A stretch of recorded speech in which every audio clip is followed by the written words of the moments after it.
দীর্ঘ প্রতীক্ষার অবসান ঘটিয়ে আবারও এলো সেই কাঙ্ক্ষিত নির্বাচন। আর এই গণতন্ত্রের মহোৎসবে অংশ নিতে প্রস্তুত পুরো দেশ। ত্রয়োদশ জাতীয় সংসদ নির্বাচন ঘিরে রাজধানী ঢাকা থেকে গ্রাম সবখানেই এখন উৎসবের আমেজ আর রয়েছে টানটান উত্তেজনা। বৃহস্পতিবার ভোটের মাধ্যমে ঠিক হবে আগামী 5 বছরের নেতৃত্ব। কে বসবেন ক্ষমতার চেয়ারে, তার প্রথম ধাপ শুরু হচ্ছে ভোট কেন্দ্রেই।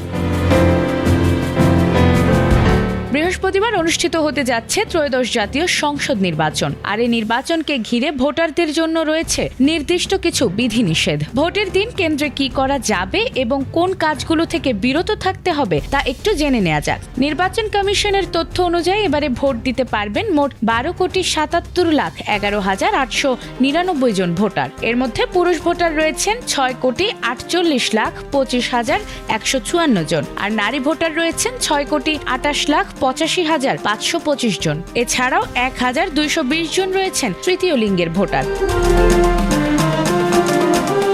ভোট গ্রহণ চলবে সকাল 7:30 থেকে বিকেল 4:30 পর্যন্ত। তবে বিকেল 4টার আগে লাইনে দাঁড়াতে পারলে সময় পেরিয়ে গেলেও ভোট দেওয়ার সুযোগ পাবেন ভোটাররা। ভোট কেন্দ্রে প্রবেশের ক্ষেত্রে কিছু বিধিনিষেধ রয়েছে। পার্স ছাড়া অন্য কোনো ব্যাগ নিয়ে কেন্দ্রে ঢোকা যাবে না। মোবাইল ফোন সঙ্গে নেওয়া যাবে এবং ছবি তোলাও যাবে, তবে গোপন কক্ষে মোবাইল ব্যবহার সম্পূর্ণ নিষিদ্ধ।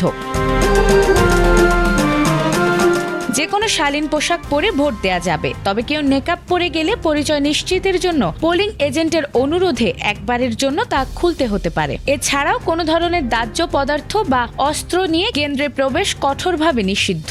ভোট দিতে এনআইডি সঙ্গে রাখা বাধ্যতামূলক নয়, তবে সাথে থাকলে পরিচয় শনাক্ত সহজ হবে। ভোটারের নাম ও ক্রমিক নম্বর মিলিয়ে দেখার পর পোলিং অফিসার আঙুলে অমোচনীয় কালি লাগাবেন। এরপর দেয়া হবে 2টি ব্যালট পেপার, একটি সংসদ নির্বাচনের জন্য, অন্যটি গণভোটের জন্য।